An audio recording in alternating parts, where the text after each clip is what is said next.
Better work. It didn't work last time and it really pissed me off. Looks like it's going. Go, go, go, go, go.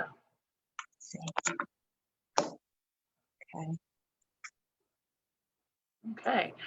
So we are live on Facebook. Welcome everybody to Creative Connections Open Mic.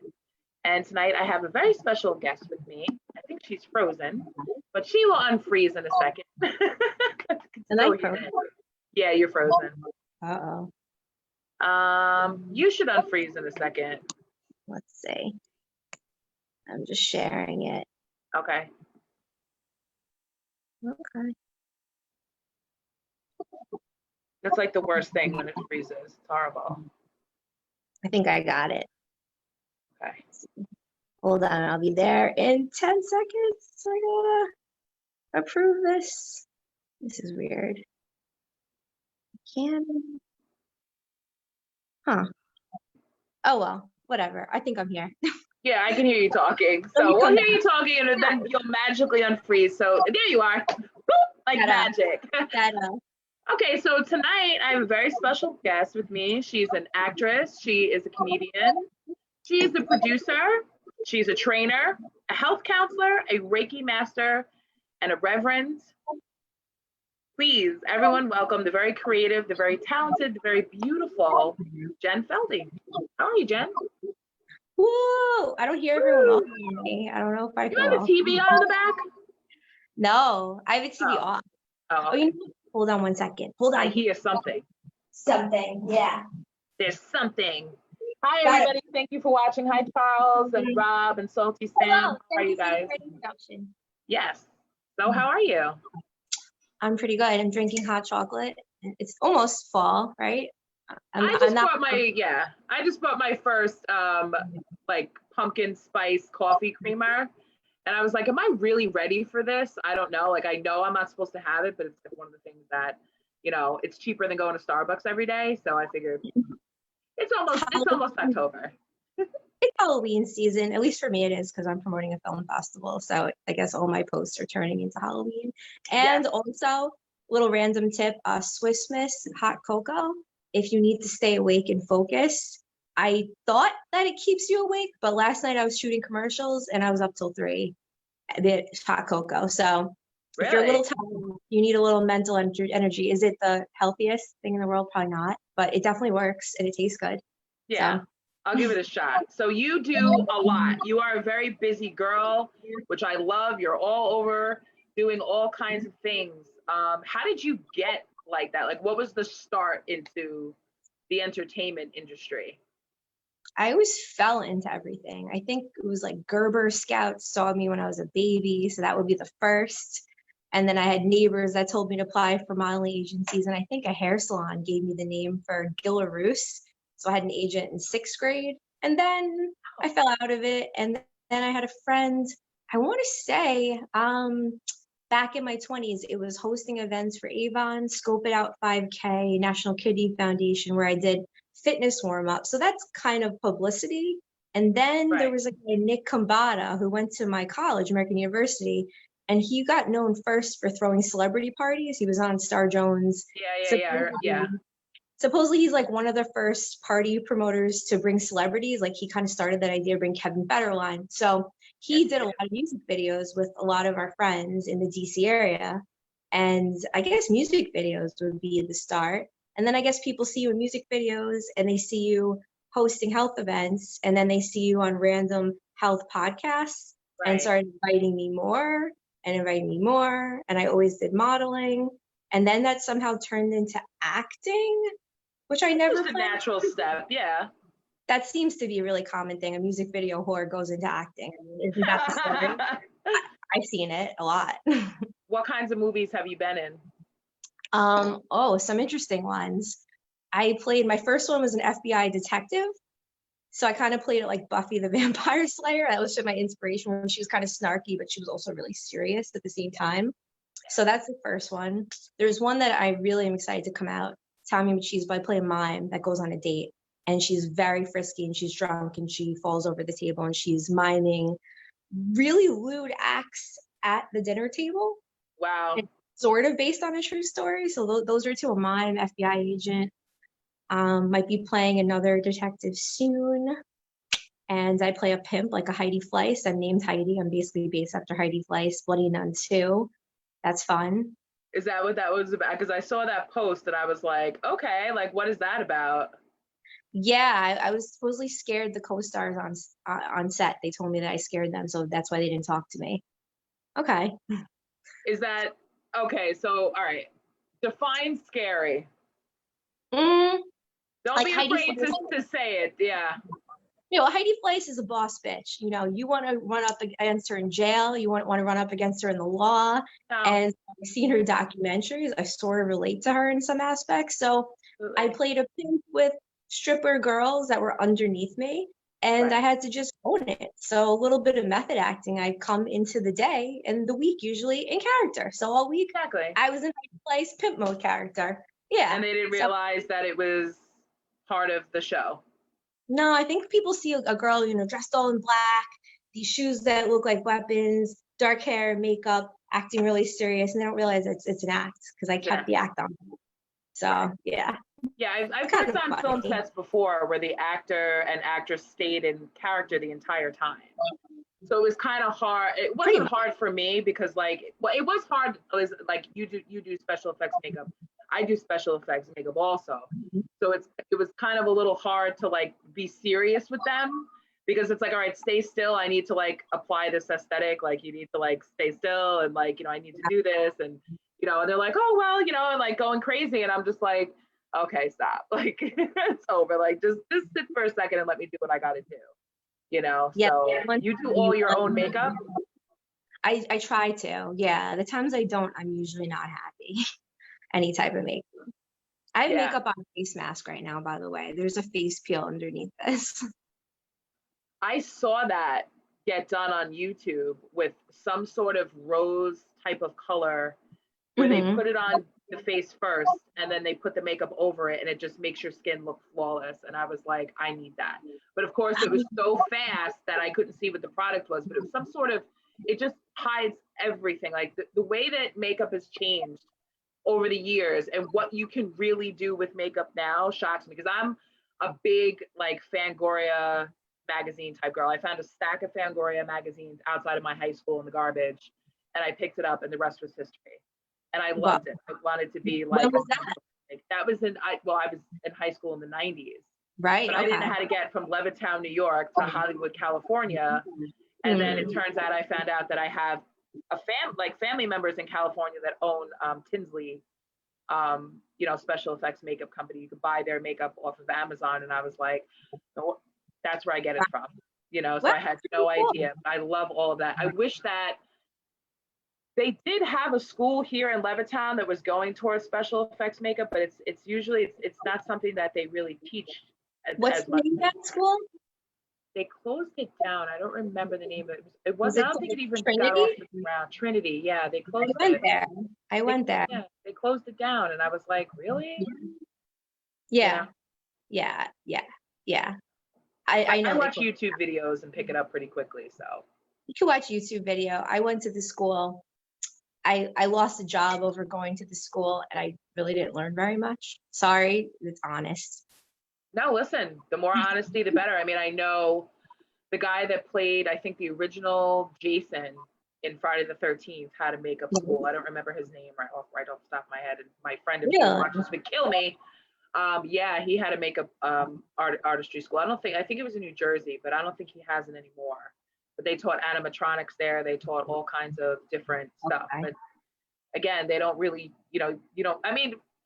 I always thought that it wouldn't be needed. They had said with CGI and stuff like that, makeup, but look at all the shows they have where you just need a simple gash on somebody's face, or you need bruising, or you need to make somebody look dead. Those types of very basic makeup skills are still, in demand. So I love all of that. I love it. I live for it. I can't wait till next month. And it's a good tool to have in your back pocket because we're probably always going to need that. You can't replace that with CGI. The gashes is the last request I had for special effects makeup. Can you do a bunch of gashes on someone's face? Yeah. Yeah. And people would be shocked to know that most of the stuff that I do my makeup with is either done with very simple eyeshadows Right. or latex, liquid latex, and toilet paper. I mean, I Toilet can do a lot with liquid latex and toilet paper. It's crazy, like how you can do that and blend and all of that cool stuff. So I just love it.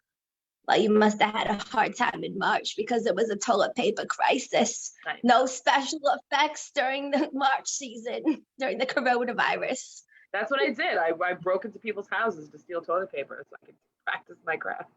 I broke into people's backyards and I used their hose as a bidet, you know? I'm like, oh, a little cleaner, you know?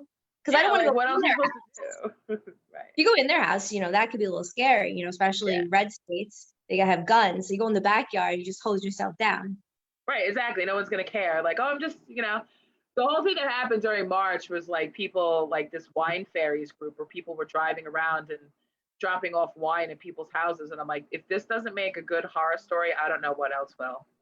Wait, people were dropping off wine in people's houses in March? What? Where was I? They started this whole group around Long Island of these group of women that were getting together, and they were,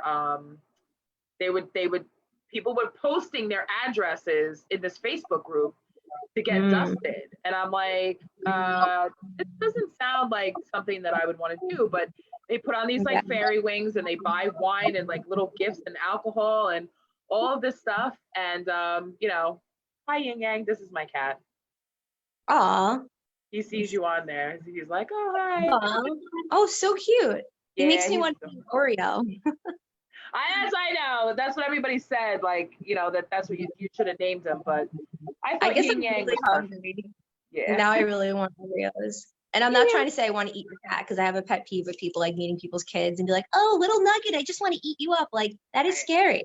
Don't please don't. That is very scary, especially with what's going on. But right. This is true. Let's not eat you up, you know? How about just you're cute? Why do you have to eat them up? Exactly. Like, you're adorable. Just leave it at that.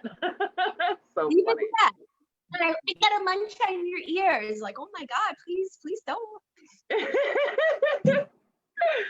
Please. So acting is definitely great, and you are a producer. You're putting together. You're hosting a lot too. You're hosting a Halloween show in October. Let's talk about that. Well, hopefully you will be in my Halloween show, October 16th. I hope you will be there. I'm definitely going to be there in costume, but girl, that's why I have it all planned out. I'm ready to go. I'm so excited. So there is a film festival, but what's more important is my show. And if you are there, it will be sort of important too. And the most important thing of October 16th is really not any of the films in the film festival, but my show, the Mr. and Mrs. Wicked Witch 2020. So we're looking to see who is the most wicked. Maybe it is you, maybe it is Mo, maybe it's Steve Calva. I don't know. We'll see. We'll see. Yeah, we'll see what we're gonna do. I mean, that's like, I'm really looking forward to that. That's gonna be a lot of fun, and I'm sure that you are very nervous doing something like that. I mean, there's gonna be a lot of people there, and it's, I mean, last year's was an experimental show, and I think I'm pretty fair as a producer considering who I've worked with. And it was going to be some just random zombie contests, and I didn't know that this was done before, but I thought this was a totally original idea. I was asked, does anyone want to do a zombie beauty pageant? So I said, sure. And then I'm like, I don't want people just going up on stage and just, rah! That's not interesting to me. No. It's just people screaming. So I said, let's turn this into an improv show, like let's use a Larry David Curb Enthusiasm format. Well, it's very loose and people can improv. So last year's was experimental. And it was nerve-wracking, but I had some good support. I had a good boyfriend at the time. He was good, and then he turned bad. But, people change. And this year is also going to be experimental because it's a drive-in. So the drive-in shows, have you done any? What do you think of them? I haven't done one. I'm scared. I think whatever's going to get it done is going to get it done, and that's it. Mm-hmm. Whether it's a drive-in or whether it's, because I'm looking at it from the side of also like the producer mind and the performer mind, where it's like, okay, you're here, you're already here. However, you're seeing me, viewing me, listening to me, that's the way it's going to be. I think it's going to be successful because people are going to be comfortable in their cars. And I've seen other people pull off drive-in shows and it's worked out very well. So, I mean, if people are doing shows on rooftops and parks and, you know, basically in people's backyards, you know, you're getting the best seat in the house. You're in your own car. You can drink, you can eat, you can do whatever you want, you know, and you're getting the show. Yeah. I mean, the bathroom is always an issue. Bathrooms are just an issue. We need to come up with some sort of like a Karate Kid shower curtain thing with like a bucket attached to it that people could just pull up over themselves and just go to the bathroom, and that would end a lot of our misery. So that sounds hellish. If I have to do that, I'm not going. That's always my token joke. If it involves public bathrooms, I don't want to go, and that's true. Right. Yeah, because it's disgusting. But now everything's like on lockdown, so that's not gonna happen. But you know what? Put a bucket in your car and call it a day. I don't know. We just won't talk about stuff like that. I do. So, yeah. I mean, I drink water, so where do you think it goes? I'm sorry. I'm not gonna be all cavalier and perfect on this one. Yeah. Might have peed in my car a few times. Oh, I definitely have. Without a doubt. It's happened. I've pulled over on the side of the road and just like, I gotta go. But so yes, we have the time of driving shows and it'll be an adventure. So what is you've experienced being an actress and a producer? What is your worst story that you have with going through something like that? Okay, well, I know you said worst, but I just want to say something nice before I go into a rampage. I worked on a great commercial with Gerard Mendez for Thrive IV Drip. It was great. Everything was perfect. The actors were perfect. It was beautiful. It was commercial. Everyone got paid. Beautiful. Okay, now let's go to trash. The worst. There's two. There's one that was a 4-month debacle. I'm not going to say his name because the guy is so crazy that I actually had people offering to help me seek revenge, but I believe in karma and I don't want to put out, even just thinking bad thoughts. A few times I've done bad things, it's come back. With my 3 or 4 experiments with that, I don't seek revenge. I just try to just disappear from bad people. But this person was so bad, I found out a couple years later that he ended up in the hospital with a stab or either shot or stabbed. So you can imagine how bad this person was. He would show up to film sets with cocaine on his neck. He would try to show off really shitty cars as if they're like Maseratis, which is just funny, I guess. Yeah. Delusional narcissist, delusional, probably more enemies than I've ever encountered in my entire life. A cartoon character and literally looks like the guy who kills the Toons in Toontown. So that would be my ultimate worst. And it ended in me having to make my first and hopefully last police report I've ever had to make, because I'm not a litigious person. But, you know, when you call and threaten my family, it's a problem. Yeah, that's a problem. Yeah. That's scary. I feel like now, like, we all know the stories of everything that happened with Harvey Weinstein and everything that happened with that. And that's been a long-standing, you know, little whisper in the dark about getting into acting and the darker side of working in the entertainment industry.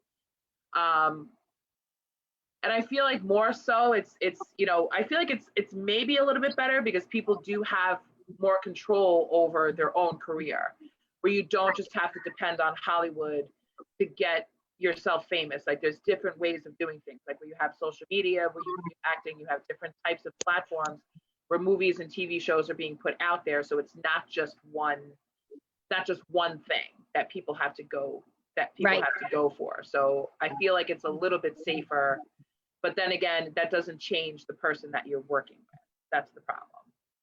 Yeah, you can still have some disasters. I think men are a little more cautious and they'll do things to test you. Right. You know, a big one is like, can we go to dinner? And this is actually a legitimate question. I just turned 36, so I already know the answer, but I do want to hear yours just in case I'm wrong. When you want to talk about a business opportunity, does it always have to turn to dinner? Or do you find that girls don't do this, but men do? Everything has to be a dinner to discuss anything productive?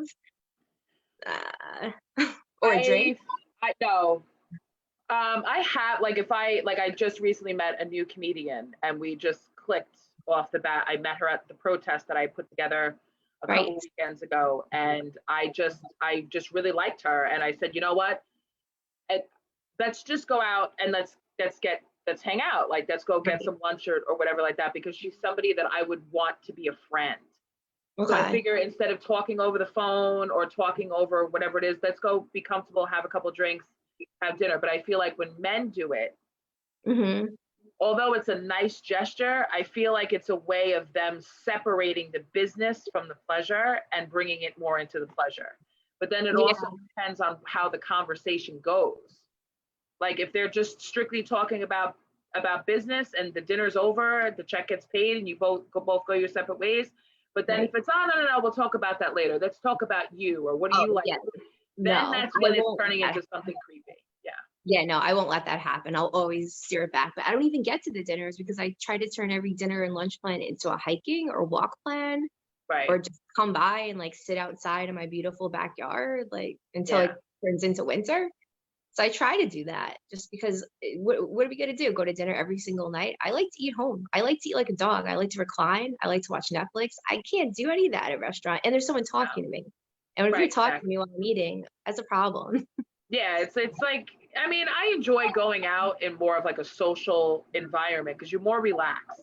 Yes. But you have to be careful who you're going out with and who you're dealing with. I mean, even when I started out in the comedy world, I knew better than to, I just know better than just to go off with someone, or, I feel like with even in comedy that, when the girls get into it, you're going to these open mics and you're by yourself and you're doing your own things, and you have to be cautious.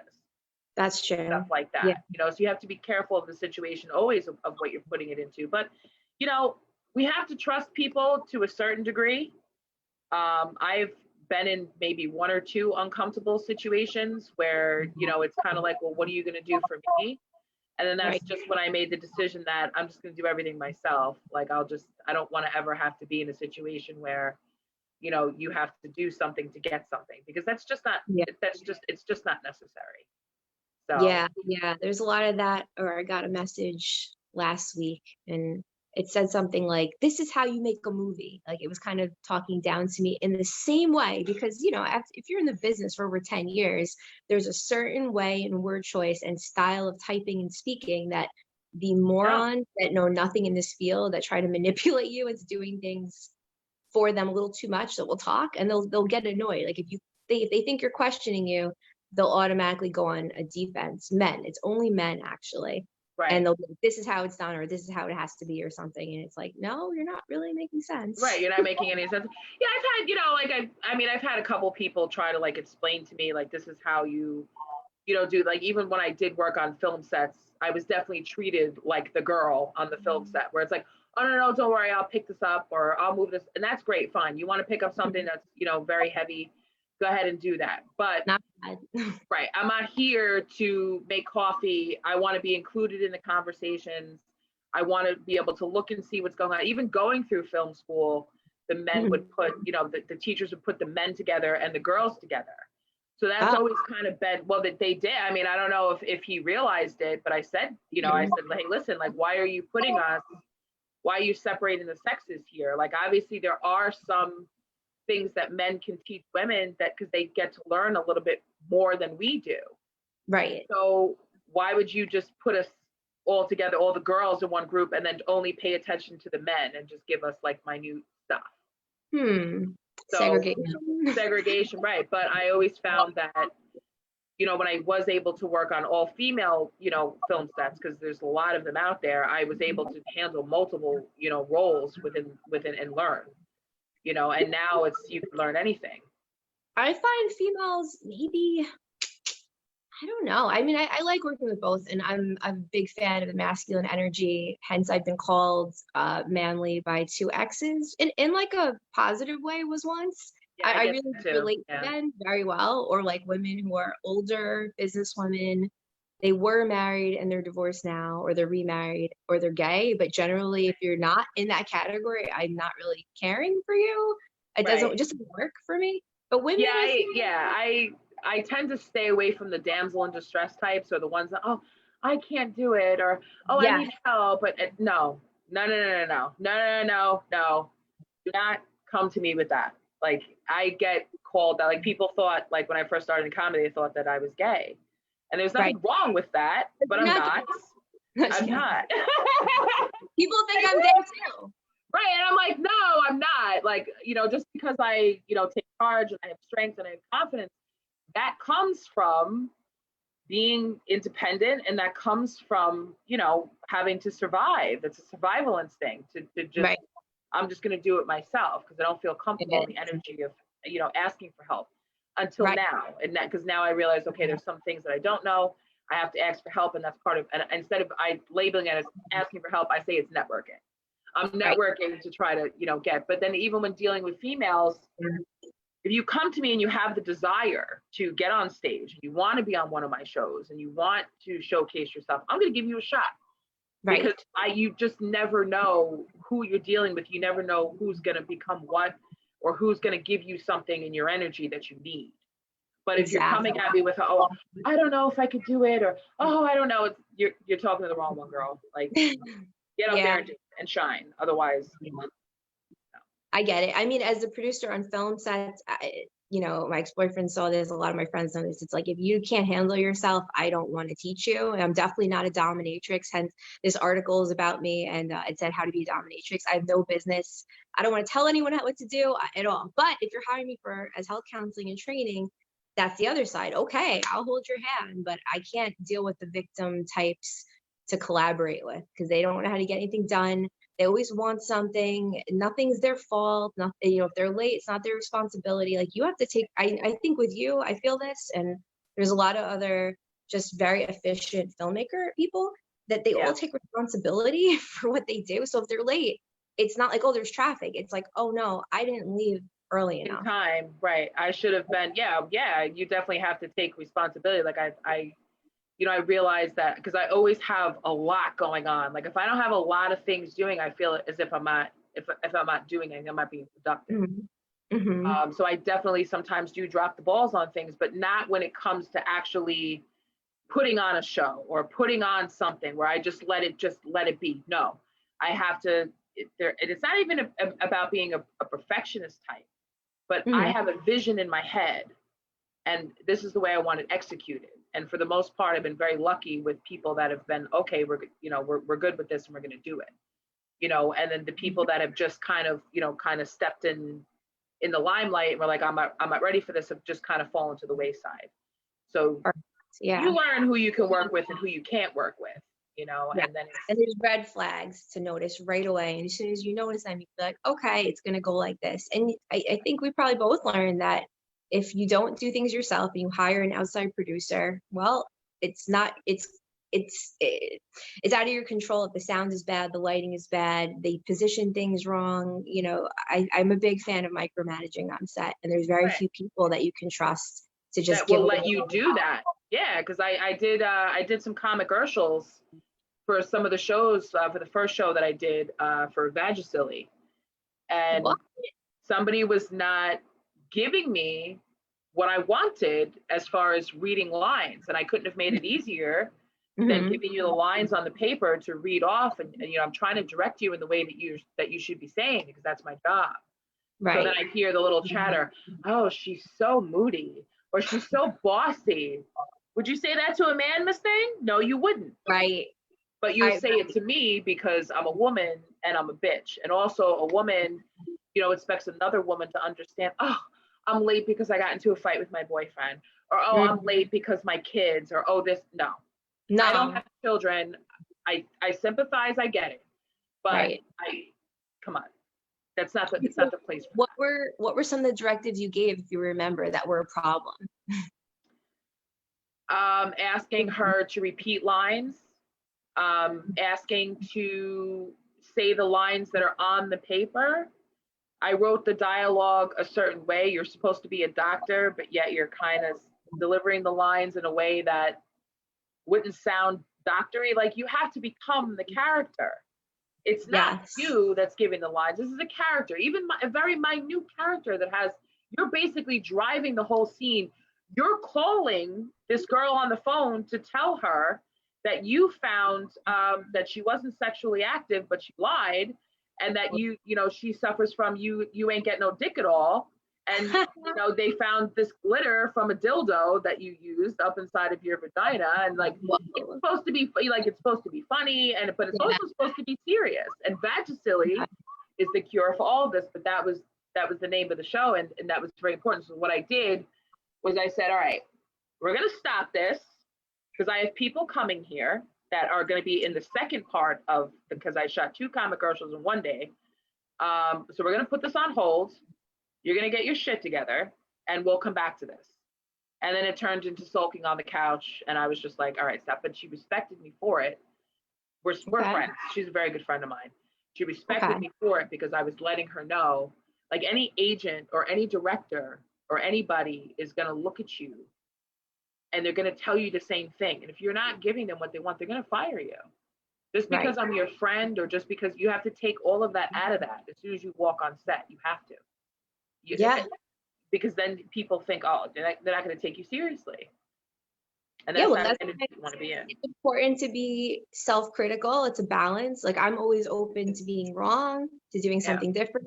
I have a situation where I got yelled at by a Real Housewife of Sweden. Apparently there's the Real Housewives of Sweden. Oh boy. And I was directing one of them and I got yelled at. I wish that was on camera. Oh. It's actually funny. So we were doing this celebrity colonoscopy, which I basically co-scripted, directed, produced, edited, spent like 40 hours or so of my life. I got cut out of all the scenes, so I won't be working with this guy. This is the truth. So if you mess up, you're just going to become part of the podcast. I still respond to the guy's messages, but why would you cut all my scenes out? That's a little weird. But anyway, I'm directing these scenes. We have this Real Housewives of Sweden, and she's supposed to be the nurse in this office to help with the colonoscopies. It's celebrity colonoscopy. It's pretty funny. And she's supposed to do a rhyme, just like Ferris Bueller, where they go, I heard that you were feeling ill, headache, fever, and a chill. I came to help restore your pluck because I'm the nurse who likes to. So she's supposed to do that. And I did that. That was a very rote, monotone. But if she did that, it would have been fine. But she's Swedish. So you know how Swedish people speak. Yeah. It's like very choppy. Black and Latin people, they flow a little bit. Sometimes I flow. Sometimes I'm more of a white person. It's so they're very choppy. Germans too. I'm part German, so nothing against any of these people. But she was saying, I heard that you were this was like a robot. Oh my God. We get her to do is me. It was the doctors at the office, my friend, and his 60-something-year-old parents were all watching. I'm saying, okay, let's try it again. So we tried it, I don't know, 18 to 26 times.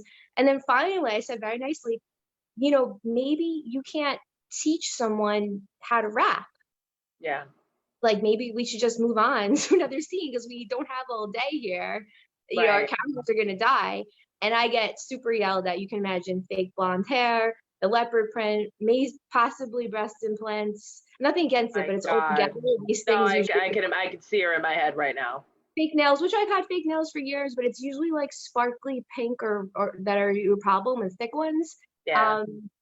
Like Chanel, the labels everywhere. It's like you put these all together and it's a problem. All by themselves separated, blonde hair's fine, nails fine, breast implants fine. All together, it's a bitch. Yeah. And glitter, okay. Yeah. So I got super yelled at. Who do you think you are? You've been picking on me this entire shoot. Screaming Real Housewife style on Bravo. Holy shit. So that was fun. But I was excited. It was my second housewife that I pissed off. Or Basketball Wife was one of them. So what is your method of writing scripts? Because I know you do a lot of writing. What is so you come up with an idea and you sit down and you start plugging away? Depends who I'm working with. I had a friend, well, he's still my friend. He's still alive, but he's in Florida and he's brilliant. So we spent like 18 hours on New Year's Eve just writing. That's how I like to spend my time. We had a few drinks, we'll smoke, whatever. But I think we spent about 18 hours and we did this whole thing about pretentiousness, like narcissism spreading like a virus. So we sat on the computer. I did the writing. We did dictating. We talked together. We went back and forth. That's how I like to write with someone, ideally not on Zoom and in person. One person writes and you stay focused and you get it done. That's usually how it comes. And the ideas come while just shooting the shit with friends or in the shower, driving. All the time. It doesn't stop. So I think we have the same brain because everyone's like, where do you come up with these ideas from? And I'm like, I can't describe it. It just comes. And sometimes it'll be somebody will say something, or I'll see something, or I'll hear something, and I'm like, oh, this is a good story. And it forms in the beginning, in the middle, of the end. But the biggest challenge is sometimes getting it on the paper. Yeah. Where it's like, all right, I need to get it on paper and I need to actually take it, from here to there. But that takes some time and it takes some practice. I worked with scripts for a while, reading thousands of screenplays, and it just exhausted me and made me look at screenwriting and how movies get produced and made in a very different way. Where it's kind of like, this is what you're choosing over all these other, reading screenplays and seeing what gets made is like dating. Like watching a guy you make a really bad decision, and it's like you would choose that over this. Like this is Oscar-worthy material, and you're picking junk mail. So, and you got to be very careful when you tell people about their scripts. Oh, I know. It was very fun doing it behind. But I love the screenwriters that say, well, everybody loves this. As soon as somebody says that to me, I know that the script is going to be shit. I already know. Yes. I already know. Said, this is going to be amazing. It's going to be the best film. We're going to make so much money. As soon as you tell me we're not even into production, we're going to make so much money, you're full of it. I'm done. I'm done. I already know. You better come to me with the script groveling at my feet, on your knees. Please, for the love of God, fix this screenplay. And a lot of people, because they can take the bull by the horns and they can make their own script, they don't bother to learn the craft of screenplay. Please don't disrespect the craft. Learn the proper way to format a screenplay. Learn basic story structure.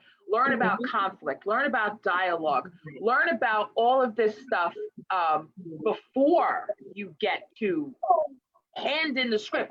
Because if you're not the one who's making it, and what if you did want to sell it in the future? It has to look a certain way when it gets on your desk, because if you enter it into one of these screenplay competitions, guess what? You have to get through somebody like me, and we don't always read the full screenplay. If you don't get me in the first 5 pages to 10 pages, it's done. Yeah. And then the rest of it is just a courtesy because of something that I have to do. But what people think is, oh, I'm just going to take a screenwriting class. No, you need to take a nonfiction, a fiction writing class before you get into screen. You need to understand the basic story arcs and how to format a story. Another way to do it, if you don't want to do that, is by watching films and stopping them at certain points. Like I've taught screenwriting just by watching very stupid movie. One of my favorite is the movie Burlesque, because that is so formula based on everything. And you stop it at certain points. Like here, this is page 7. This is what's happening. This is page 20. This is what's happening. 20 minutes into the film, it just plugs in really easy. But that's the best way to learn it. I mean, I learned, I learned by watching movies. I've watched so many movies, and the way movies are made now is very different, so the writing style has to match that. It's not the same as movies that were made in the 70s and 80s and 90s, where you can take 20 minutes to explain a story, and then you finally get into the story like an hour later, and it's like, oh, okay, that's what's happening. You just don't have time for that. So the faster you are with getting through it in the beginning, the easier it'll be for your script to get produced. See, I'm just going to refer back and send this to people that send me garbage scripts. I actually got one script recently, and it was maybe just 3 to 5 words or 2 to 5 words for 40 pages. No. Dial-up. Line. I know. I can't believe it. Fuck you. How about this? What? The whole thing. And I was like, is this going to keep going? I think I got up 28 pages or so, and I was like, whoa, oh my goodness. What? How you can protect yourself from something like that, insist they send you a synopsis of the film first, and if they're not capable of writing a synopsis and they are not capable of writing a screenplay, and that's it, you're done. And make sure you charge them to read that synopsis before you get your money. I used to charge people $1 per page. Wow. Like an idiot. Now, no. You're gonna pay me. You're gonna pay me anywhere from $100 to $500, depending on what you need, where the script is going, what you need it for. And that's it. I usually don't charge anywhere. I usually don't. And especially for books, for novels, because I've had people say to me, like, they'll send me their book and I'll read it and I'll give them pages and pages and pages of notes. And then they'll take it to someone else and they'll get the same advice from that person and then give that person the credit. And then come back and ask me to rewrite their entire book for them. It's not going to be the same. If I write your book, it's not you writing the book. Right. I've never been able to step out of that. Do you think that indie filmmakers follow this formula? Because I don't think most really know much about script writing. It's very rare. They don't. To me, I feel like they're two separate animals, because somebody who is capable of writing a screenplay and executing it on film the way that they wanted it to is a genius. The only person I know that can actually do that is M. Night Shyamalan. Wow. Okay. Read his scripts and then you watch his movies, they're on point. But he's the director, he's the writer, and he's the producer. So he has all of that. If you take your screenplay and you sell it to someone, you no longer have creative control. It's over. They can do whatever they want with it. They're just definitely. People don't buy scripts, they buy concepts. It's not the script. You could write, and this is a secret, but you could write the most stupid and horribly written screenplay ever. But if the concept is good, they don't. But you're not going to get the credit, and you're not going to get the money, and you're not going to get the job, because sometimes they may not like what you have. They may like your style of writing, and you can't just submit one. You have to submit every year. You have to keep doing it. That's your way of doing it. People are so afraid of putting their work out there. They're afraid of getting it stolen. Listen, let me tell you something. I have read screenplays from 3 different people on 3 different sides of the world. It was the same idea. Yeah, I know. We're not as original as you think. Jokes tend to repeat themselves. Although I came up with a sketch comedy idea, and I doubt anyone else thought of it. And I came up with this in real life at my mom's bat mitzvah, I think. She got bat mitzvah earlier in the year. But I'm sitting there doing emails on my phone. I totally changed the topic of where you get ideas from. But no one's going to steal this idea. And the idea is simply put, because it's very funny, I think. I'm sitting there doing my emails, and there's people saying, ha, ha, ha, ha, ha, ha. I don't know. That's all I hear. It's a temple. I don't know. I'm Jewish. Right, yeah. And I'm doing my emails and getting stuff done.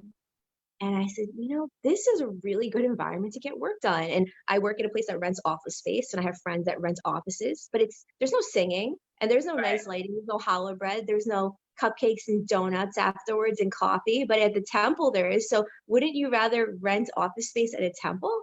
So it's office space at temples, and it would be some just lunatic that tries to rent office space in temples. Why not? It's a nice environment to get work done. Yeah. And where that idea comes from, and then you put it together, and that's a very good idea.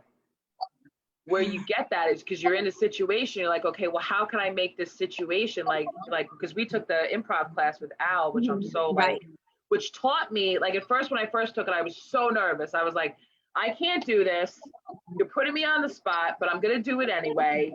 But it got me thinking along the lines of, okay, you're taking this situation and you're making it to the extreme, and you're changing it, and you're going along, and it got me to think in a different way. And I can't wait until we're actually able to meet in person and be able to do that again with him, because it was great. Even when he did the game Pitch Fest, I love playing that game Pitch Fest because it makes you think. And I got 10 ideas out of that one day when we just did that one game. I got 10 ideas, and I'm writing them down, and I'm like, all right, so this is. But when you can learn to use that, I took they have master class. I took R.L. Stein, and I took and I've also read Stephen King's book on writing. Very cool. Those are just little cards, you just index cards in an old school index box that's teaching you. You just put all a recipe. You just put it all in there. So if you ever need an idea or something, and then you just plug it. And once you know how to speed write and just do all of that and just get it done, it's done. I like that. It's different parts of the story in the index cards, right? And then you put them all together. All together, yeah. Some people sit there, they'll have walls covered, mapped out story structure, how this connects to this. You don't have to do that. That's very complicated. And I know that they have software that does that, but I hate that. So I don't even remember the name of it. but I hate it, where you can actually have like little index cards within there, and you could jump off and you could separate it and this and that. No, that's already up here. Like I don't. That just distracts me. Mm-hmm. It's really just it's just distracting. What software do you screen, use? just working on the screen. I honestly use Word for everything. I'm Final Draft, I've used Celtics before. Final Draft, I'm thinking, I don't know if I need to. I don't know if I can do everything on Word. I'm told that I can't. Well, the only thing that Final Draft will do, Celtics I don't like because Celtics is open. Right. I feel like anyone can access it, and I don't want anyone stealing my shit because they will. Right. Final Draft, I like it because it automatically formats it the way that it's supposed to be, with as spacing and stuff like that. Because when you print it out and you send it or you email it through Word, it might not come that way. It might not work that way. So that's why I mean I've always used Final Draft for years. I've had a very old program. I know it's pricey. And then there was another one Scrivener. Okay. You could write novels in that. You could write, but try to go and understand how to use the program. Good luck, because it's really complicated, and it's not complicated. It's just there's too many options. Like so which one do you recommend? I have a lot of independent filmmakers. One day the other week, I looked at 9 messages in a row, and they're all co-producers, producer. So this would apply to all of them.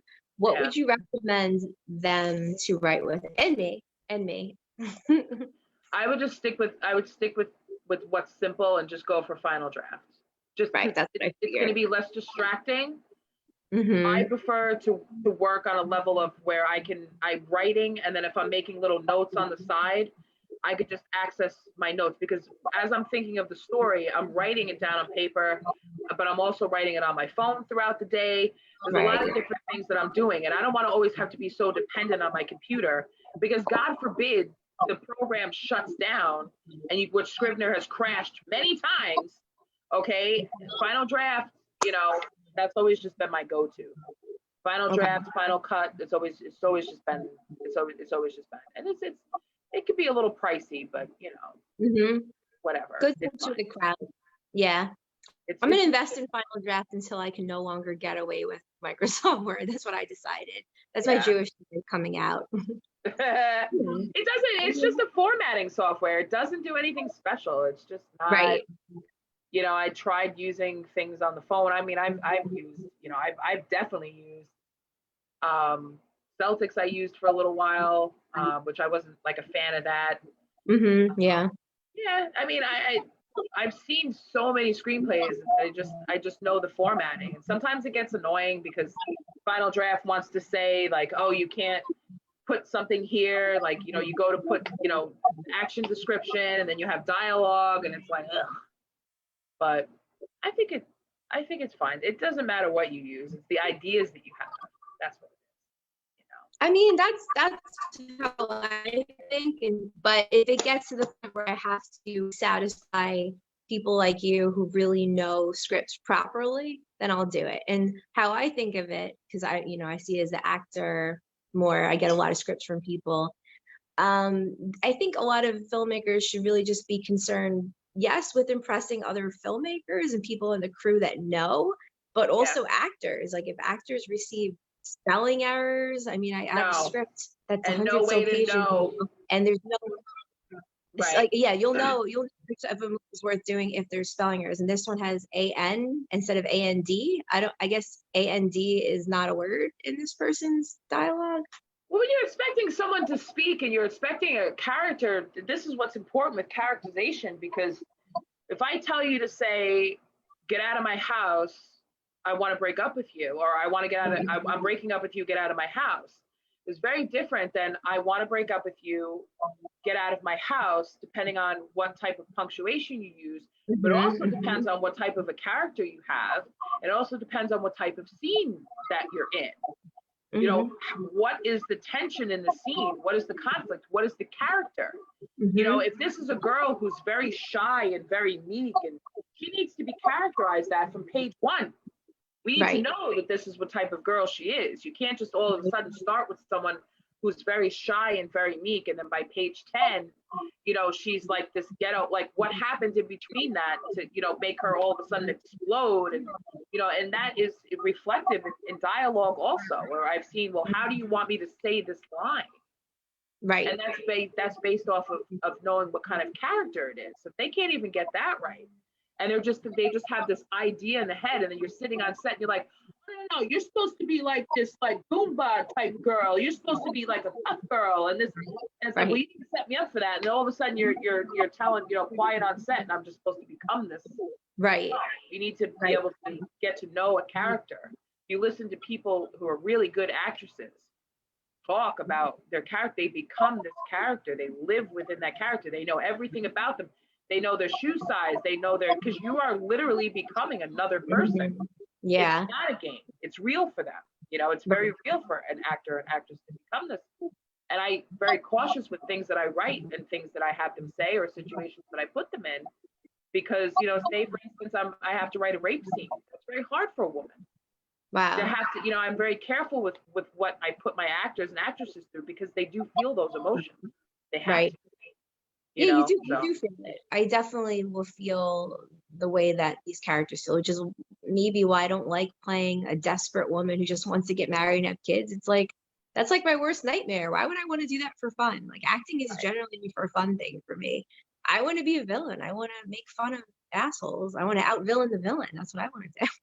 Right. That's what you like to do. And that's something that you enjoy doing. So you would go for roles that were like that. You wouldn't step into a role where, you know, you couldn't, where you can't draw from those feelings. You can't draw from those emotions. Like, not everybody can draw from every single human experience, because we just don't. I wouldn't know how to draw from the feelings of being a pageant girl. I would have no idea. Like, I would have no idea what it would be like to be a girl that's parading around on stage in a bikini, because I would fucking never, you know? So, I mean, there's just certain things that, you know, you just can't draw from. And that brings on a deeper level of when people say, oh, well, like, they always pick the same kind of actors and actresses. Well, there's a reason for that. Can't draw from, or also in my case, won't draw from. You know, I'm like almost stubborn. There's just certain things, like, I won't twerk on set. I can twerk very well. But I left 3 sets because I've been asked to twerk. And I said, no. What about nudity? I'm sure you've been asked to be nude. Oh, yeah. Oh, my God. I would say implied. And then I like to see how they shoot. Because if you say implied and it falls into the implied and they light it properly, it could be very beautiful and just gorgeous out of a Vogue magazine or something ridiculous. But I would say the way that most people can shoot and frame, I've had to change my mind on things and be like, you know what, you're going to shoot this with no lighting, no editing. Come on, make me look good. You know, you're not going to make me look good. No, I'm not doing it. No. Well, there's movies that, you know, where it's like, was it really necessary to, I mean, we all know the movies, but was it really necessary to show this girl's tits? Like, come on, like, no. I mean, there's just some things I'm like, wow. No. On a production standpoint, like, yeah, I think some nudity, men and women, people like some eye candy. So show some beautiful faces and beautiful bodies, have some witty dialogue. People like that too. But light it properly. There's so many movies where they throw the girls into dirty showers with mildew. I can't tell you how many times I've seen that. You have mildew. I'm looking at is that you need to hire a maid or put some Clorox bleach in there. I can't even focus on the girl. The most cringeworthy scene that I saw, where the lighting was awful, and I don't know what the makeup artist was thinking.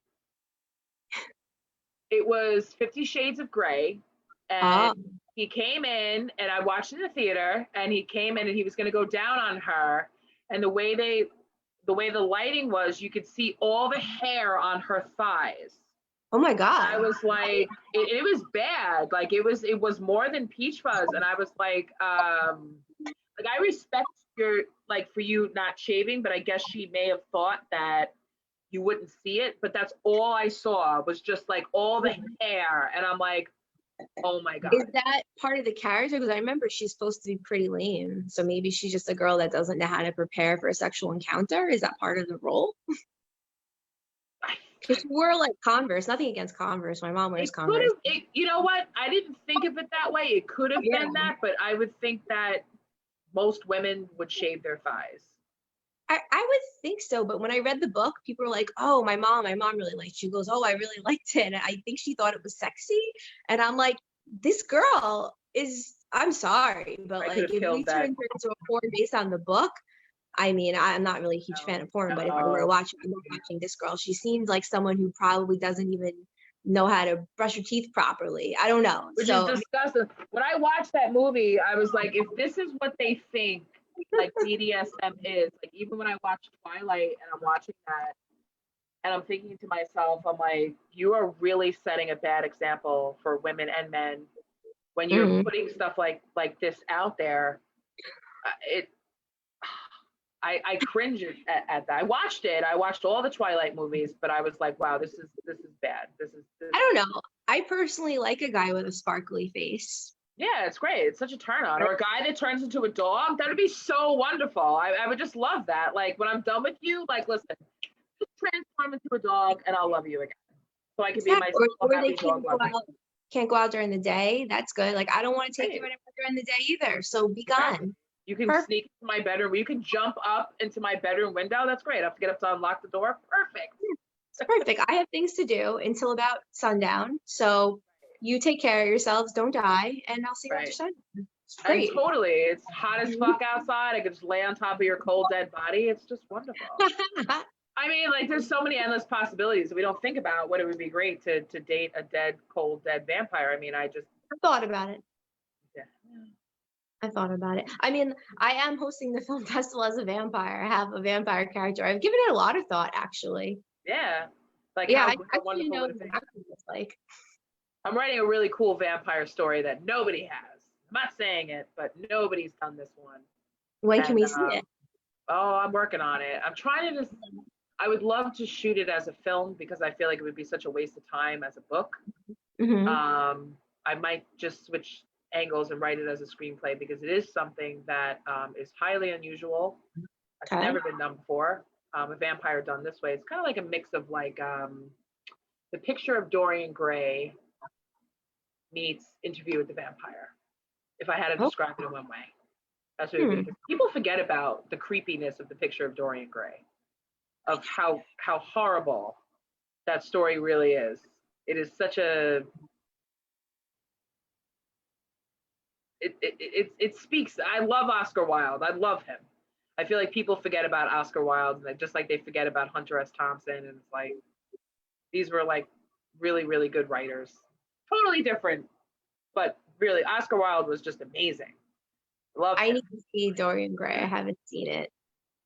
Yeah. You could read it. It's a book. Yeah. Actually, Dorian Gray, they pulled, I think they ran out of ideas from the Chilling Tales of Sabrina.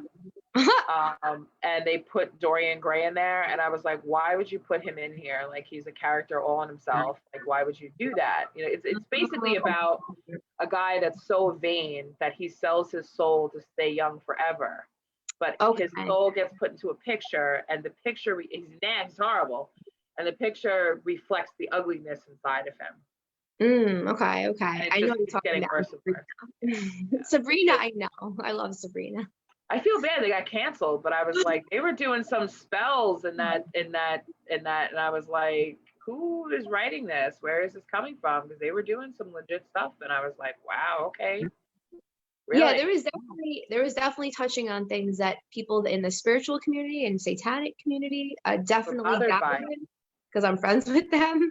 Yeah. So there was some real stuff. It wasn't really pure fiction. No, it wasn't. And then right after she did that one spell where she had to like reverse time to like, you know, get out of the apocalypse and all that stuff. That's when right after that the pandemic happened. And I'm like, I wonder if there's a coincidence in that. And it was like, oh, you're crazy. And I'm like, yeah, but my metaphysical people tell me that, you know.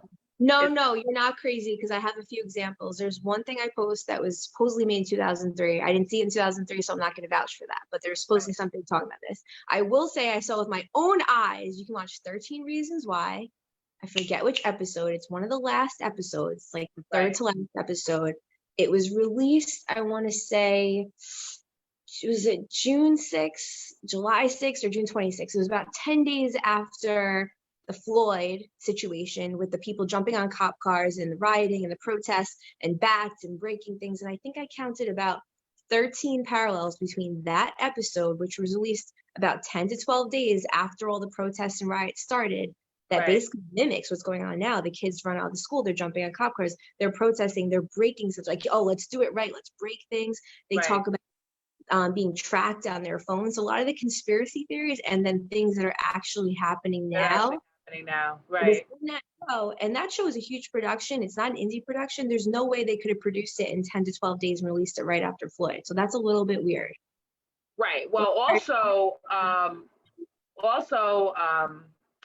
in Orange is the New Black, and I forget the episode that it was, but it was the end, I think, of, I forget which season, but it was right when Poussey was killed and how she was killed. Okay, she I remember. Killed the same way as George Floyd. And she was killed the same way. That's weird. The knee on her neck. That's how she died. And then it all turned into like a big riot in there, and it was really creepy. It was creepy because she ended up walking past the guard that killed her. Just because the episode that came after she died, the beginning of the first season, was like a look back on her life.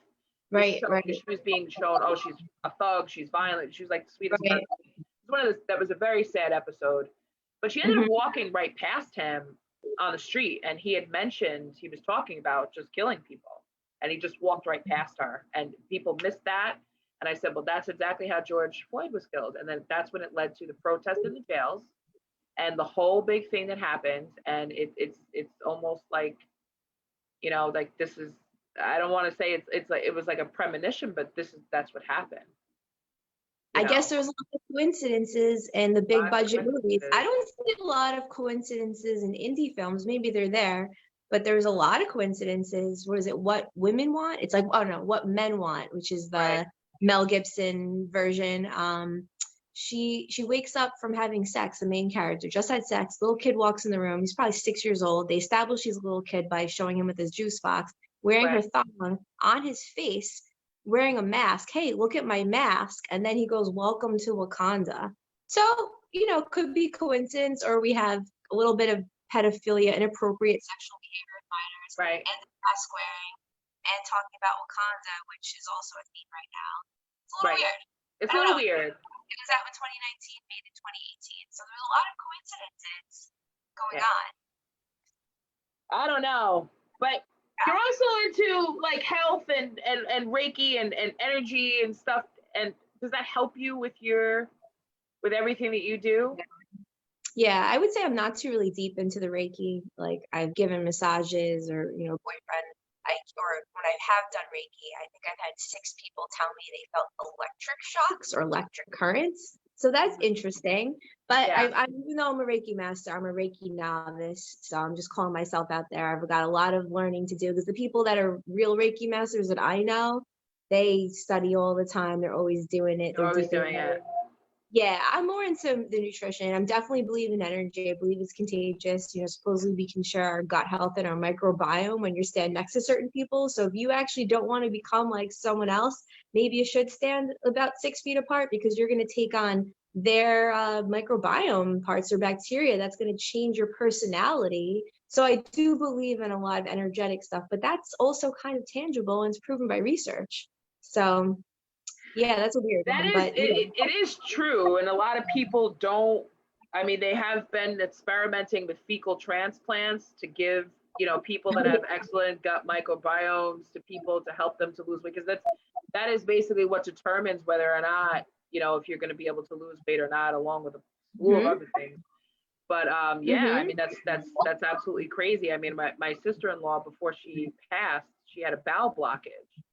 And they were going to give her a fecal transplant of healthy fecal matter to go in there and kind of, break what was in there down to get rid of it, because they couldn't do surgery because the cancer was attached to the intestines, gone into the intestines.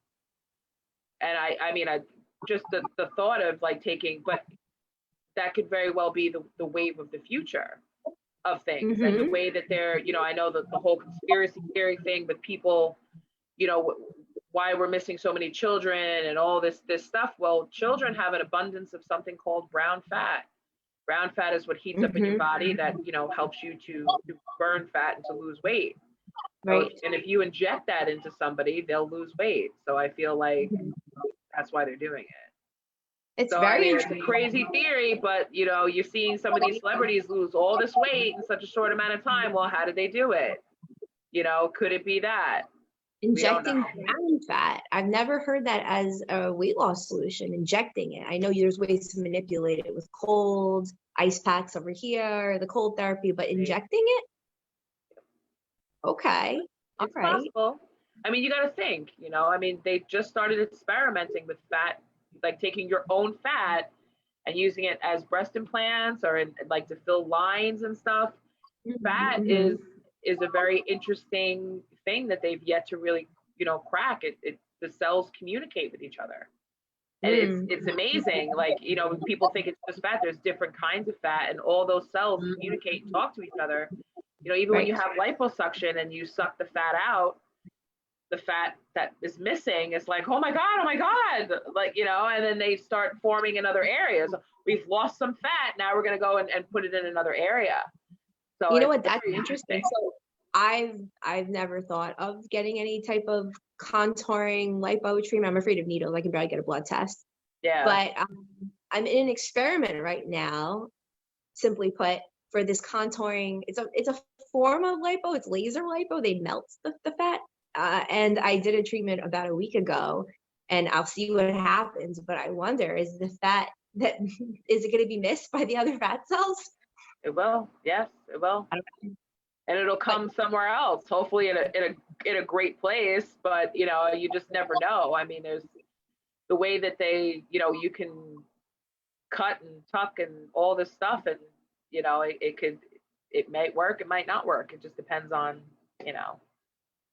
So I don't know. I mean, the way health is changing and the way that people are viewing things, and the one thing I can say is that sometimes you just have to accept the things that you can't change. That's why the Lord said that. It's why that's in the Bible, because there are some things that just aren't going to be, you know, and it's all about having, you know, positive energy and confidence. And I'm glad that the world is accepting of certain things, because back in my day, you know, to be overweight or anything like that, it was, you know, that wasn't allowed. You know, you couldn't be fat. You had to be, you know, you had to be really skinny person, and to try to attain that type of goal or perfection is just not in the cards for everyone. So, but you can improve on it. You can improve on it. And one thing you can definitely improve on, speaking of health, going back to one reason why I focus on health for the entertainment world, which I happen to just fall into, and now I like it, and people think I'm 25, so I'm going to milk it, even though I just turned 36. Conductivity. So anyone who's an entertainer, performer watching this, yes, you can drink water, it's dehydrated, but I came up with this during a hypnosis. I was hypnotized for 4 hours, and this is one of the things that came out of it. It's kind of like when you're standing by a pool. You know, if you're in an electric storm, you don't want to stand by a pool because you conduct energy. And if we're more hydrated, we're going to conduct better. That's just how conduction works. Yeah. So I started thinking more about the conductivity of food. And then I found all these speakers that were speaking about what came to be naturally. So I focus a lot on eating hydrated foods. So instead of, you know, even if it's raw food and organic and all that, if it's dehydrated, I find that the energy drops. So if I'm going to put my energy here and scale it, watermelon, cucumbers, things that are super hydrating. Of course, you need more than just hydration. It keeps me flowing. So I literally feel like wherever it's coming from, whether it's here, whatever, I'm conducting that through my being when I'm super hydrated, you know, with the hydrated foods that are naturally. So like chips and popcorn, I find those things will drag you down. So if you're watching, I use it to go to sleep. Dehydrated food or cooked food, it brings me right down so I can pass out. Right. And it's great. And I'm very excited about that, because I know a little bit about it. And I would love to teach, you know, people about that. Even with water, water has a personality. Water takes, I forget, there's a book that my friend Kate Ganshi, she wrote the book Superhuman. And she talked, there's something about of water, or something, I forget the name of the book, so my memory is like shot. But he actually talks about water and how if you talk to it, and if you, right, the way you treat it and the way it's responding is and we have to think of it in the way of what we take inside our bodies, the type of water we take in, how we internally think and talk to ourselves is being picked up by that water. And water is what nourishes every cell in your body. So if you constantly negative person, you're going to be negative energy. And that's going to cause cancer. It's going to cause disease. It's going to cause infection. It's going to cause a lot of things. Yeah, so they say people that. need to be a little bit more careful with that, about, and I'm hoping that through this whole pandemic, people have spent time and they've really, when you're alone with your thoughts and you basically have nothing else better to do, so to be able to clear your mind and start to focus on more positive things, the world would be a much more powerful place. We wouldn't have to worry so much about clear your mind, because clear your mind's kind of hard. Maybe you can focus on something that is good. Like if I need to fall back asleep, I'll think of my dog, because my dog is so cute and cuddly. Yeah. So I'll be like, what am I thinking of all these people I got to text? That's not going to help you fall back asleep, Jen. No, it's just going to make you struggle. And back to the water, what sold me on this a long time ago is that there was experiments with plants, and there were plants that were fed regular water and microwave water, and the plants that were fed the microwave water didn't do so well. And then there's studies with rice, that the rice was rotting faster and getting moldy faster if it had hate speech at it and horrible words, and if it had good positive words, it didn't seem to get moldy and black. Right. So there's a ton of experiments out there that have been done, and okay, after we're seeing enough of them, 20, I was sold. So I said, okay. Yeah, you're sold. Yeah, like I even food. I mean, I would love to be a vegetarian and vegan, because I feel like most of the, I mean, that's why I say, like, if you're trying to get healthy, you eat organic food, because those animals weren't treated cruelly. If you're taking on the meat of an animal that was, mistreated and slaughtered in a horrible way, you're absorbing that energy within your body.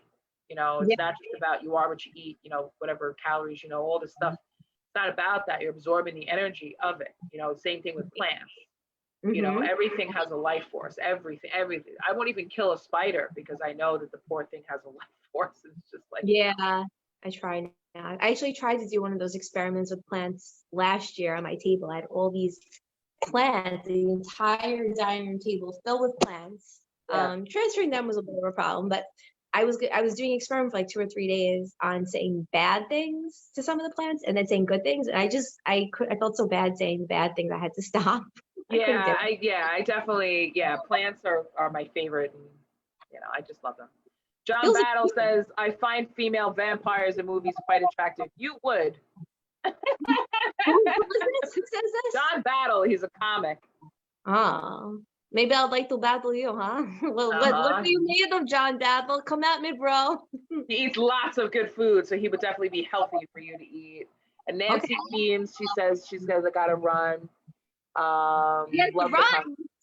Thank you, Nancy Weems, even though you left. I hope that you don't have the runs anymore, Nancy. So funny. Not fun to have the runs. You'll lose a lot of friends that way. Not sexy. You are really interesting. You are a very interesting person, and I cannot wait to work with you. It's going to be a lot of fun. Yeah, no, you make a lot of sense. And that's one of the things, that's like a birthday present, because it was just my birthday and people wish me happy birthday. And the automatic response from like 80% is, we got to go to dinner. We got to celebrate. And it's like, how we could celebrate? By being like you and making sense and working on something really awesome with me. How about that? Can everyone just make sense? Right. We don't always have to like go run out and sit at the table and waste time. And, like I have stuff to do. People don't realize like I'm a very busy person. And like, we have to be careful of the energy absorbers that are out there where it's like, dude, like, back off, let me do my writing, let me create. I mean, being in isolation was probably the best thing, but like I was so in my emotions when it happened that I just wasn't concentrating on what I needed to do. But, I have my time and I'm doing everything, and I'm actually happy to be going back to work tomorrow because, listen, I need to get myself back on some sort of a schedule, otherwise it's just gonna, everything just falls to the wayside. But you definitely motivated me to write more. Because it's like, all right, listen, just get it done and just start doing it, because I would love to just be able to step into that power of getting behind the camera and Do what I gotta do. Envision it. And if you get blocks, I know for me, I just have to think that the vision's possible and really carefully envision it. But if I think it's not going to happen, I can't get myself to do it. If I think it might go wrong, I can't work on it. That's a procrastination mental problem. It is procrastination is a huge problem. I'm a Sagittarius. Procrastination is Is that the Sagittarius thing? Procrastination? Sagittarius, because if it's too easy, then I can't do it. I have to learn to work as if my life depends on it, because it does. If I want to have big, beautiful things and I want to live in a nice house, I want to drive something other than the Kia Soul, I need to be working as if my life depends on it, because it does. And you can be right. IKEA, I feel like, you know, I don't know. I've wanted to switch cars. I've driven a Mercedes for several years, but only for health reasons, honestly, for safety reasons. Yeah. I keep my car, I don't wash the outside of the car because I figure it's less likely to get broken into if it's dirty. So I never wash the outside, only the inside, because that's for me. But you know, I would say in these times, what's going on, why aspire to have some really nice vehicle? I don't like it. True. I'd like to switch to a Subaru and have people think I'm more gay and safety. and people, I need a Jeep. People won't you're right. for the wrong reason. If you drive a Subaru, they won't. Right. You're right. You're absolutely right. Look what just happened. And everybody that has these big, beautiful mansions and houses are running for the hills, finding something smaller, because it's very hard to maintain that type of lifestyle. You know, I would just want, you know, I mean, there's certain little things that I want, but you don't have to be big and grandiose. I mean, it's almost laughable when you see some of these celebrities living in these huge houses, because it's like, what do you do with all that space? Like, you're only living in the kitchen. Yeah. Their vaginas are really big. They have to make up for it. That's true. That's true. They need space for that. You walk in the house and it's like, it smells like fish in here. I'm like, Jesus, you hear it like, no! Oh my God. That's going to be my thought before going. Or tacos. I had a friend that my male friends called Taco because of, you know, something like that. Anyway, shout out to Taco. You don't know who you are because I never told you, because I'm not that honest of a friend, I guess. I guess I have lines with honesty. I think that's my line, telling a friend that they smell like taco. I didn't do that. I kept that one to myself. Yeah. At least 15 years. Pretty good. Write them a note and be like, you smell like taco. Yeah, she has kids now. She's married. She's all right. I think she's doing fine. So I'm going to, you know, she was a teenager. Her husband must love that. Oh my God. Her husband must love that. Taco Tuesday every day. Oh my God. Ugh. I've been in the bathroom after some girls and I'm like, you need the honey pot. Like, you need something because your vagina smells like the butcher. Like, how do you tell someone that? I'm a Sagittarius. I'm blunt. I'll say it. I will say it. Really? Or I'll leave a note. I'll be like, whoever was just in the bathroom smells like, yeah. Because as a holistic nutritionist, I feel like it's my responsibility to say, maybe your vaginal flora needs some work. Okay. Because they might think that that's normal and it's not. What about bad breath? What would you do for bad breath? Let's say you were seeing someone who has bad breath, and you know they water pick, you know they floss, you know they brush their teeth, but you know they don't water pick. I have a water pick. I water pick every day. So and your breath is really bad. What would you do? I would offer them some gum. But I know that if it's that bad, they probably have like an infection in their mouth or something. Mm-hmm. You know what I mean? Like, right. But I would, you know, just try to, thank God for the mask. This way we don't have to worry about that. Yeah. So just gum and a mask. Right? Yeah. All right, next time, if I ever get back together with this person, I'll carry a mask and gum with me, and I'll be never get back. Nope, never go back. If it's done, it's done. That's it. That's my motto. Always go back, because I like to recycle, reduce, reuse, recycle. Girl, no.